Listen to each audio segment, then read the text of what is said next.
At a party to celebrate the birth of my unborn child, the mother of my pregnant wife cornered me. My daughter made a terrible mistake by marrying a man who can't even provide her with a normal home.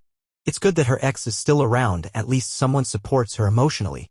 My wife giggled softly and patted her stomach. I could barely contain my anger, but I just nodded and continued to arrange the chairs. 3 days later, my phone was ringing off the hook with 30 missed calls. My name's Mark. I'm 34. Honestly, I never thought I'd be the type of guy to write something like this, but here I am. Hands shaking, heart pounding, just trying to keep it together long enough to get this all out. I've read posts like these for years, lurking in the background, always thinking, man, I hope I never go through something like that, but now I'm living it. I met my wife, Samantha, 31, a little over 4 years ago. We were introduced through mutual friends at a backyard barbecue. She was bright, stylish, warm. At least that's how I saw her back then. We hit it off, started dating seriously a few months later, and got married 2 years into it. Fast forward to now. She's 7 months pregnant with our first child, a baby girl. I was over the moon when we found out. We both cried when we saw the first ultrasound. I started painting the nursery the next day. That moment, that pure joy, it feels so far away now. Last year, we bought a fixer-upper in an older neighborhood. Nothing fancy, but it was ours. No help from family, no handouts, just grit, savings, and a lot of YouTube tutorials. I've been slowly updating it room by room every weekend. The kitchen's outdated, the plumbing's a little moody, and the backyard is basically a dry patch of dirt. But I was proud of what we were building together. At least, I thought we were building it together. From day one, Samantha's mother, Virginia, made it clear she didn't think I measured up. She never said anything directly insulting. It was always these little jabs wrapped in fake politeness. Oh, you work in IT? That's cute. Or, well, this neighborhood has character. With that look. You know, the one, the raised eyebrow, the tight smile. Samantha would always brush it off. That's just how mom is. Ignore her. So I did. For years. But that was before last weekend, the day of Samantha's baby shower. The day everything cracked wide open. We decided to host the shower at our place. Virginia, of course, had suggested renting out a venue. Somewhere more presentable, she said with her usual thinly veiled disdain. But Sam insisted she wanted it at home, so I threw myself into prepping. I repainted the living room, replaced the light fixtures in the dining area, and even reinforced a wobbly porch step. I wanted everything to be perfect. On the day of the shower, I was drenched in sweat before the first guest arrived. Our AC unit decided to act up again. I was setting up folding chairs we borrowed from Samantha's cousin when Virginia showed up an hour early, with one of her friends from church. They walked around the house like they were appraising it, whispering to each other, occasionally shaking their heads like they just tasted something sour. Then it happened. I was adjusting a row of chairs near the back window when Virginia cornered me. Literally cornered me. Pressed me against the wall like some kind of school principal, with her church friend standing right beside her like a backup singer. And then, in a syrupy, sweet voice, loud enough for the guests nearby to hear, she said, "Mark, sweetheart, my daughter made such a mistake marrying someone who can't even afford a proper home. I mean, look at this place. Creaky floors, a roof that probably leaks. And that bathroom? My God." I bit down hard. My hands balled into fists at my sides, nails digging into my palms. But I didn't say anything. Not because I agreed. Not because I was afraid. But because this was Samantha's day. 20 women were in my house, there to celebrate the baby we were supposed to be bringing into a loving home. So I swallowed it, smiled like an idiot and said, "Excuse me, I need to grab more chairs." And I walked away. That should have been the worst part of the day.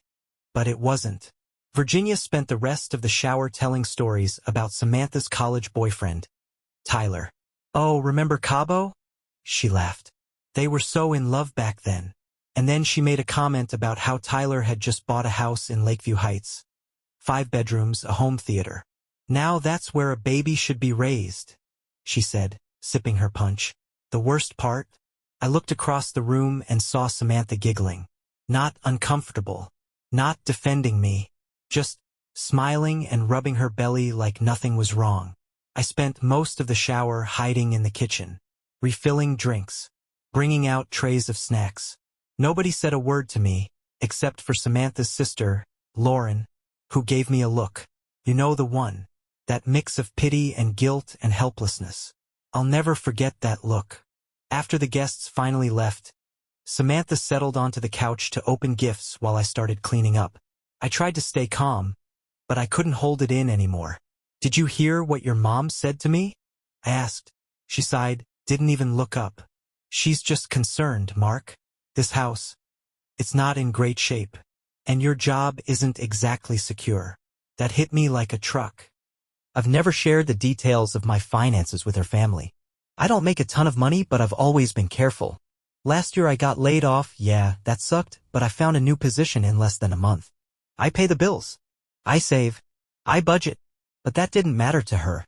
"And what about when she trashed our home in front of everyone?" I asked. "You laughed, Sam. You stood there and laughed while she humiliated me." She got defensive. "I was laughing at something Lauren said. Not everything's about you, Mark. Stop being dramatic." I knew what I saw. And I knew what I heard. That night, we went to bed angry. The next morning, the air was heavy like the walls were listening. Samantha's phone kept buzzing. And every time I walked by, she tilted the screen away. Red flag number 1. Later, I went to the garage to grab some paint. I heard her phone ring in the kitchen. I glanced at the screen. Tyler. Red flag number 2. That evening, I overheard her talking to someone on the phone in our bedroom. "I know, Mom." "Yeah, he's being difficult again." "No, I haven't told him yet." "I know it's bad timing." "Haven't told me what?" That night she told me she was going to her mom's to help organize some baby clothes her cousin had dropped off. She didn't come back until almost 1 a.m. That was red flag number 3. And that was the moment something inside me finally snapped. The next morning I woke up alone.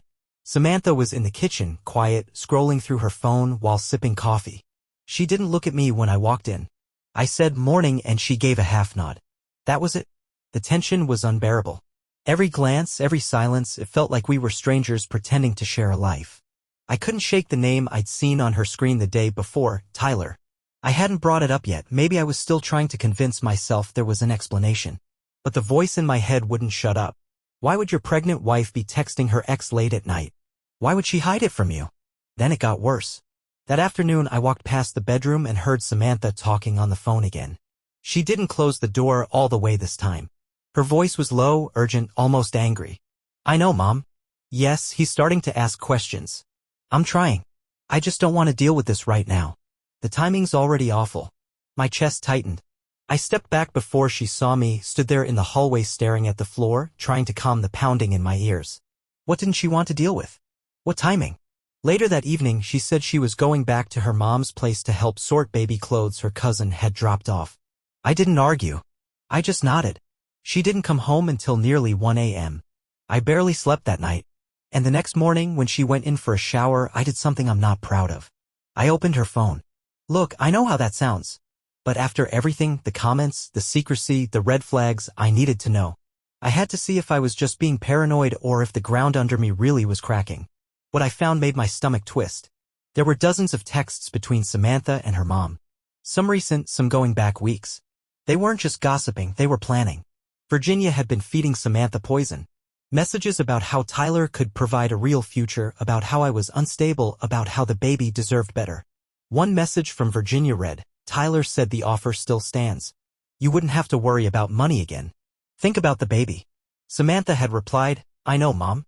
I'm thinking about it." I couldn't breathe. I sat on the edge of our bed, her phone in my hands, reading those words over and over. She was considering leaving.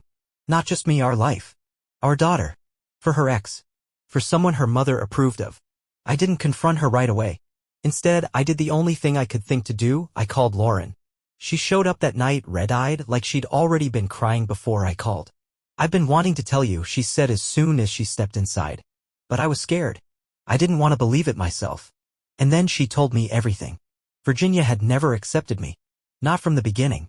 She had always wanted Samantha to end up with Tyler.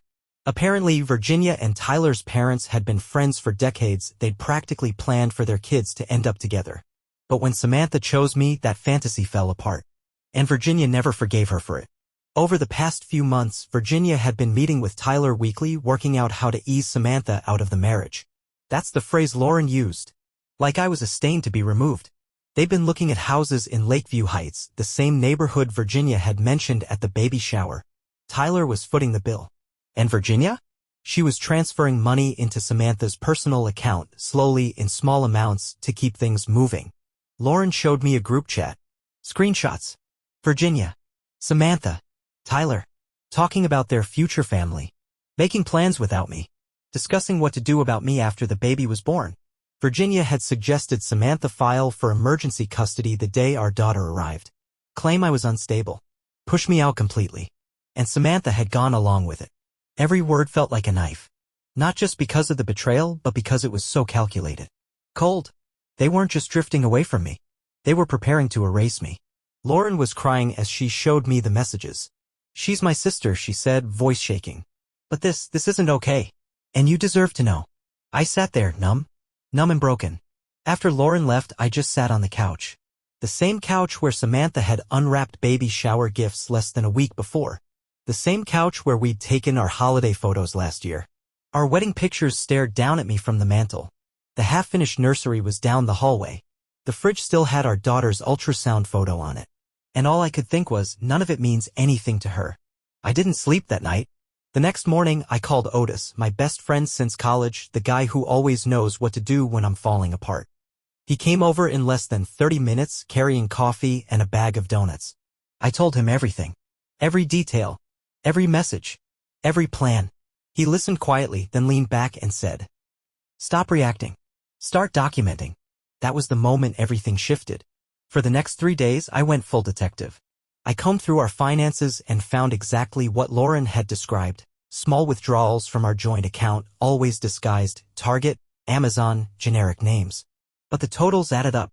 Over $3,000 moved to Samantha's private account since February. I checked our email. Samantha had been contacting a realtor. She asked about homes in Lakeview Heights. About school districts. She wrote in one message, "I want my daughter to have a better start than what Mark had." That one crushed me. I grew up poor. Real poor.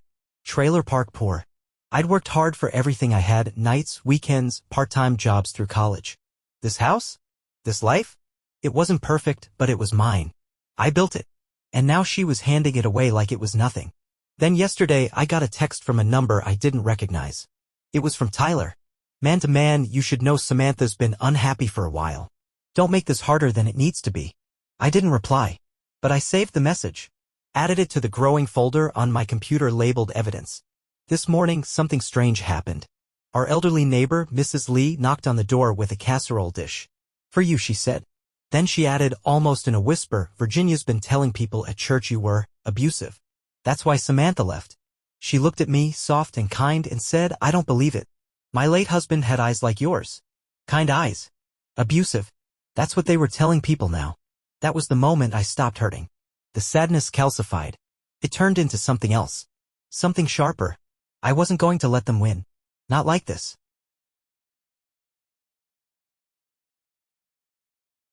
After Mrs. Lee left that morning, casserole dish still warm in my hands, something inside me hardened. I didn't even put the dish down. I just stood there in the doorway thinking about what she said. Virginia had been going around telling people I was abusive. That was her strategy, to paint me as unstable. To make me the villain in the story. And the worst part? It was working. People believed her. My phone had been blowing up with missed calls and messages, mostly from Samantha and Virginia. But I hadn't responded to any of them. I wasn't going to argue. I wasn't going to defend myself with words. I was going to use facts. Receipts. Otis came over again that afternoon and we turned my spare room into mission control. I set up my old laptop, cleared off a desk, and created a new email address. I named the first document Everything. Then I started dragging in screenshots, texts between Samantha and Virginia, bank statements showing money transfers, Tyler's smug message, the realtor emails. I organized everything by date, labeling each file. Otis was quiet while I worked, only speaking when necessary. That's his way. Calm. Grounded. Exactly what I needed. That evening I called Lauren.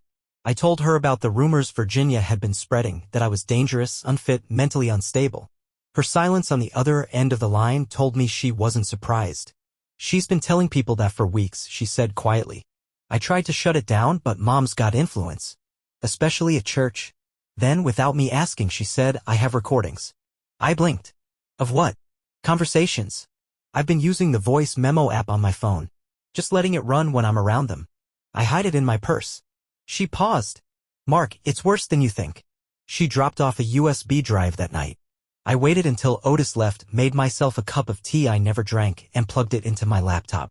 The first recording started with Virginia's voice. Calm, collected, like a Sunday school teacher discussing craft projects. Once the baby comes, we'll file for emergency custody. I already spoke to someone at CPS. They'll help us expedite it. Mark won't know what hit him. Then Tyler, the guy probably can't even afford a decent lawyer. I gripped the edge of my desk so hard I thought I'd break the wood. But the worst was hearing Samantha. I just need to stick it out for a few more weeks. Mom's right. Once the baby's here, it'll be easier to make the break. I just hope he doesn't contest anything. I stopped the recording and sat in silence. I didn't cry. I didn't rage. I just sat there, breathing, listening to the hum of my old laptop. She was never confused. She was waiting, playing along, smiling to my face while plotting to erase me behind my back. The next morning, I drove straight to the lab and scheduled a paternity test. I didn't ask for permission. While I was sitting in the waiting room, a man in his 60s struck up a conversation. He complimented my Metallica shirt, said his son was a fan. We chatted for a bit, nothing deep. Then he mentioned he was on the board at First Light Community Church. Virginia's church. I raised an eyebrow. Isn't that the one with the big charity gala next month? His face lit up. Yes. It's our biggest event of the year. Virginia's in charge of it, actually. She's done a lot for the building fund. They're naming the new wing after her. I nodded, smiled, and mentally filed that away. Back home, I dug through Samantha's old emails and found something I hadn't noticed before: forwarded church documents. Accounting reports. A few looked off. Discrepancies. Nothing obvious unless you knew what to look for. And I was starting to know what to look for. Virginia had been skimming from the church fundraiser accounts. Small at first, $50 here, $100 there. But then larger amounts. Thousands. And the dates matched perfectly with the deposits into Samantha's account. I cross-referenced everything, added it to the growing document file. The image of Virginia, her clean pearls, soft voice, God bless you smile, started to peel away. Underneath, there was something colder. Controlling. Dangerous. And Samantha? She wasn't innocent. She wasn't trapped. She was complicit. Meanwhile, the rumors were spreading fast. I noticed people acting different. A couple of friends stopped replying to my texts. At the grocery store, someone I'd known for years avoided eye contact. Another neighbor keyed the word abuser into the side of my car. I stayed quiet. Didn't argue. Didn't fight back. I just kept gathering. One night, while sorting files, I stumbled across a string of emails between Virginia and Samantha discussing a pressure campaign on Samantha's dad, John. Apparently, they'd been trying to convince him to take out a second mortgage on their paid-off house to help Tyler get his business off the ground. John was reluctant. And Virginia? She threatened to tell people about an affair he supposedly had 10 years ago. An affair that, according to Lauren, never happened. She made it up, just to control him. That's when it all clicked. This wasn't about Samantha's happiness. It wasn't about Tyler. It wasn't even about me. It was about the baby. Virginia wanted my daughter. A fresh start. A second chance. A trophy. Something pure and new she could show off at church and bridge club and bake sales. With Tyler, the golden boy, as the stand-in father. I wasn't just being removed. I was being replaced. Around midnight, I called Lauren. Told her about the gala. About the plan forming in my head. She didn't hesitate. I'm in, she said. The next day, I opened a new bank account at a completely different bank. Transferred my half of the savings. Froze the joint credit cards. Changed every password I could think of: Netflix, Amazon, utilities, email. Backed everything up twice, cloud and hard drive. Then I called Samantha for the first time in a week. She was crying. Said she missed me. That she regretted what happened. That her mom had pushed too hard. That she was confused. I said she could come pick up more clothes tomorrow, but only if Lauren came with her. She paused. Then asked if we could try counseling. If I still wanted to work on us. I said nothing. The silence stretched long enough for her to think the call had dropped. Then I asked, flatly, is the baby mine, Samantha? She broke. Sobbed into the receiver. How could you say that? Of course she is.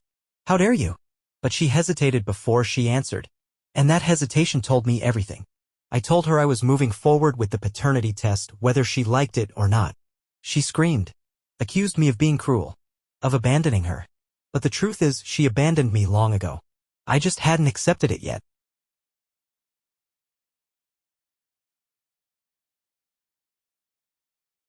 The morning after I told Samantha I was going through with the paternity test, I woke up to a strange notification.